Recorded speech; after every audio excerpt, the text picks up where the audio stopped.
Weather Service in the Quad Cities has issued a severe thunderstorm warning for central Scott County until 10:30 p.m. At 9:40 p.m., severe thunderstorms were located along a line extending from near Long Grove to near Walcott, moving southeast at 25 miles an hour. Expected hazards include 70 miles an hour wind gusts and penny-size hail. Expect considerable tree damage. Damage is likely to mobile homes, roofs, and outbuildings.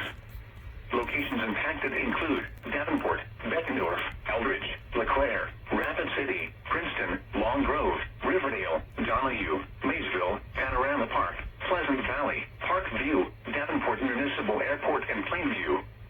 This includes the following highways: Interstate 74 in Iowa between mile markers 1 and 4.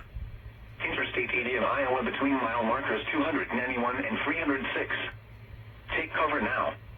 Torrential rainfall is occurring with these storms and may lead to flash flooding. Do not drive your vehicle through flooded roadways.